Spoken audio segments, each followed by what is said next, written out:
Assalamu alaikum wa rahmatullah, dear sisters and brothers in Islam. We are going today to discuss with you a qasida of SERIᱧ TOUBA. This qasida, famously named FARIJ BIJAAHIL MUSTAFA, and it's composed from the verse in Quran, فَاسْتَجَابَ لَهُمْ رَبُّهُمْ, in Surah Al Imran, verse 195. فَاسْتَجَابَ لَهُمْ رَبُّهُمْ, meaning, so their Lord answered their prayer. In فَاسْتَجَابَ لَهُمْ رَبُّهُمْ, we have the letter Fa. Then the first verse in the poem will be Fa. We'll start by Fa. And then the next letter is Alif. Then the next verse in the poem will start from Alif. And then Sin, Fastajaba. And then Ta.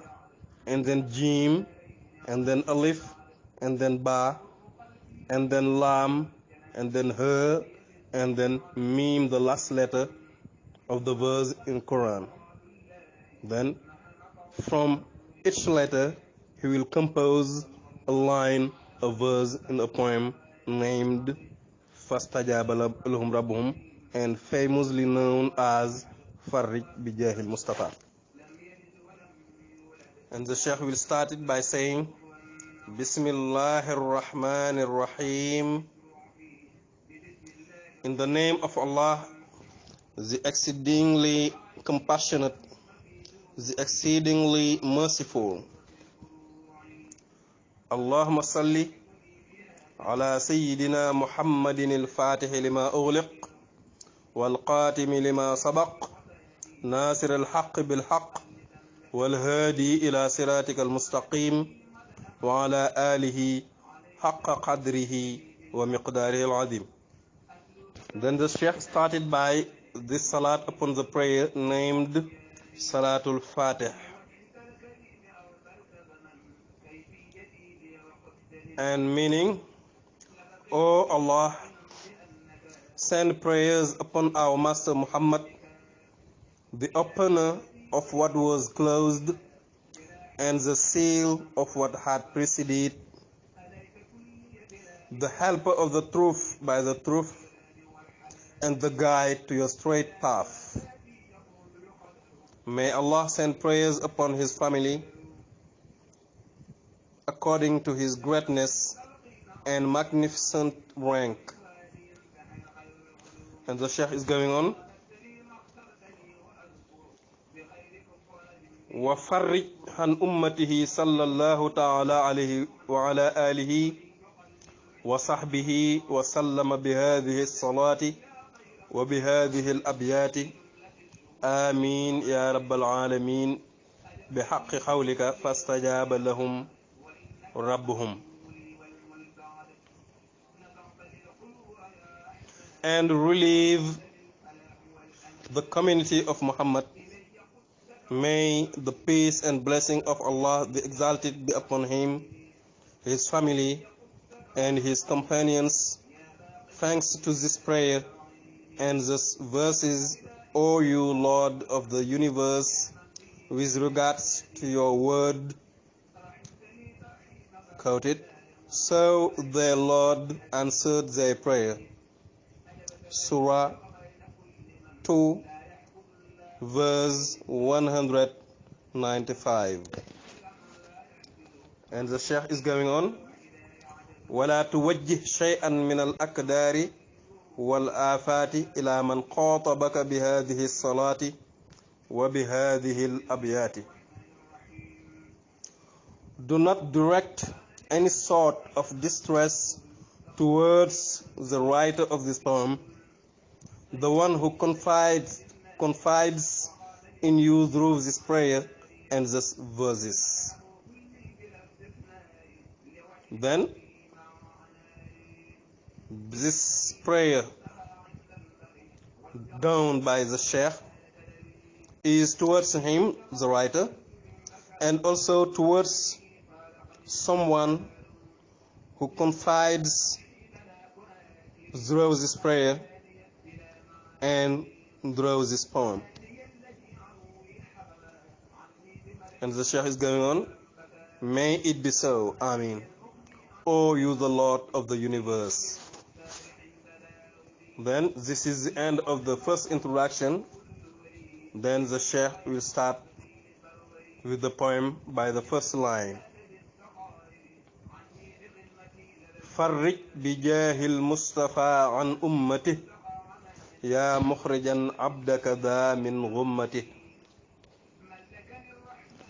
By the high rank of Mustafa, the chosen one, relieve sorrow from him and his community, you Allah, the one who saved me, your servant, from distress. Then this is the first line. And then the second line, Uktub salatan wa salaman lin nabi hilali was sahbi zawit tajannubi.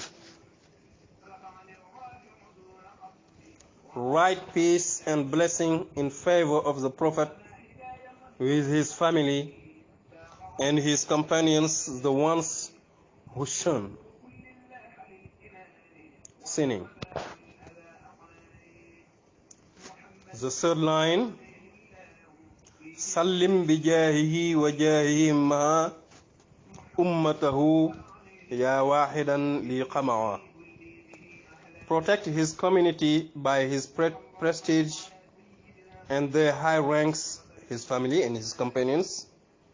All together you, Allah, the one who quelled the enemies. Ya wahidan li qama'a. The fourth line, line 4. Tafaddalan ala zawil imani bifarajin ya wahibal amani. Be in favor of those endowed with faith, a source of relief, you the one who grants safety. Now, the line 5, the fifth line, Jamilu awsil li jami'il muslimin wal muslimati amna rabbil alamin. O you the beautiful, bestow safety of the Lord of the worlds upon all Muslims, male and female. Line 6.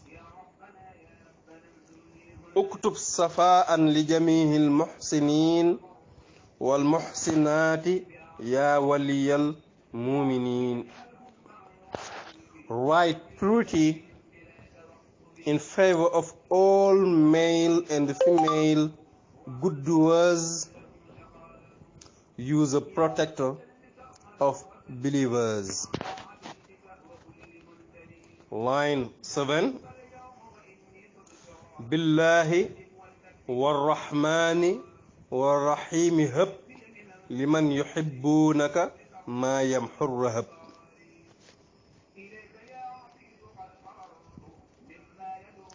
By Allah, the exceedingly compassionate, the exceedingly merciful, grant to those who love you what effaces terror.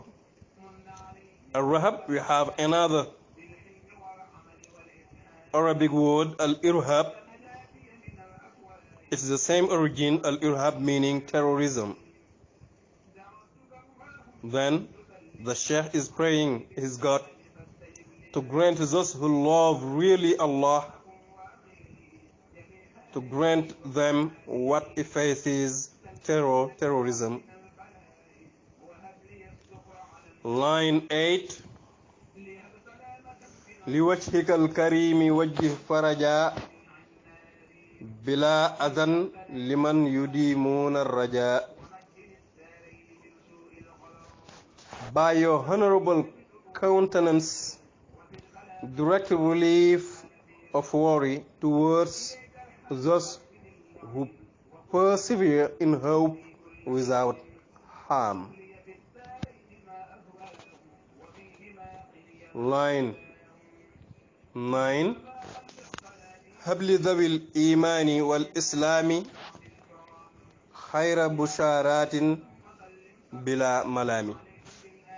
Grant to the believers and those who surrendered to your will the best glad tidings without blame. خير بشارات بلا ملام. The best glad tidings without blame. Now line 10, the 10th verse. محوت ضر عبدك القديم يا خير من يجود بالتقديم. You have effaced the harm of your worshipping servant Abdul Qadim, you the one who placed him ahead. Now line 11. رفعت سعيه إليك يا شكور بكرم ومنة وبالشكور. You the grateful raised his deed towards yourself with honor, grace and gratitude. Now line 12. بحق وجهك الكريم هب له إجابة يا من محوت قبله. The 12th line. By your honorable countenance, answer his supplications, you the one who broke the shackles. Now line 13. بالله والرحمن والرحيم يا من بخريب ومجيب سميا. Grant to the believers and those who surrendered to your will separation from the oppression of wrongdoers. ظلموا الظالمين meaning wrongdoers,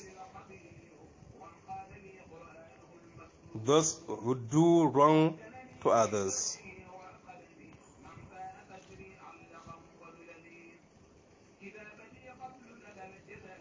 Then this is the line 13. بالله والرحمن والرحيم يا من بخريب ومجيب سميا. And then the line 14. هب للذين آمنوا وأسلموا فراق فتنة الذين ظلموا. Then I will combine in the translation the two lines 13 and 14. I start again. By Allah, Billahi, by the exceedingly compassionate, Wa Rahmani, by the exceedingly merciful, Wa Rahimi, you the one named the close, Ya man bi Qaribin, Wa Mujibin Sumya, and the responsive.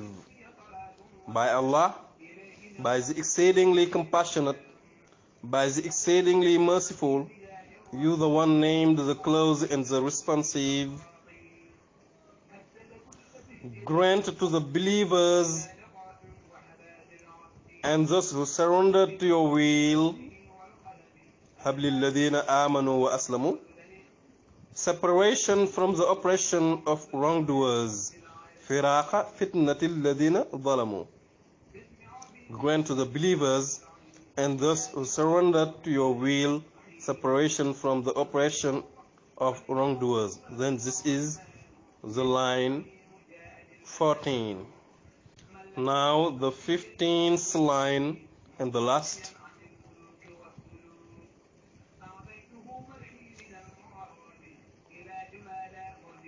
هب musalliyan musalliman ala rasul fi hizbihi ya man habani bisul. By offering peace and blessing upon the messenger and his party, fi hizbihi, you the one who answered my request. By offering peace and blessing upon the messenger and his party, you the one who answered my request. Now the Sheikh is ending now by another tarjuman. ومن كل من دعا بهما اللهم بحق وجه الله تعالى الكريم صل وسلم وبارك على سيدنا ومولانا محمد وآله وصحبه وتقبل هذه الصلاة وهذه الأبيات من قائلهما بقدر عظمة ذاتك ومن كل من دعا بهما بقبول حسن يغبطه فيه كل من لم يتضرع بهما في الحال والمآل بلا آفة ولا كدر ولا غرور ولا استدراج آمين يا رب العالمين. O Allah, by the reality of Allah's existence, the exalted, the honorable, peace, blessing and benediction upon our master and leader Muhammad, his family and his companions, accept this prayer and these verses, thanks to the one who uttered them, and thanks to power of your essence, and to anyone who requests through them a magnificent acceptance, that whoever doesn't pray through it will envy the one supplicating through this very poem, presently and in the future, without worries, delusion, and lure. May it be so, Amin, O Lord of the universe. Then the Sheikh is praying his God to accept this prayer, to accept this poem, and to accept also from someone who is using this poem for prayer, to accept for him such an acceptance that whoever doesn't pray through it will envy him, presently and in the hereafter, without any worry, any delusion, and any lure. Amin ya Rabbal Alameen. Then this was the Qasida Fastajaba Lahum Rabbuhum, famously named FARIJ BIJAAHIL MUSTAFA, prepared by your brother in Islam by Dambay TOUBA Longo, and translated in English in close collaboration with brother Muhammad Bawa from England. Wassalamu alaikum wa rahmatullahi ta'ala wa barakatuhu.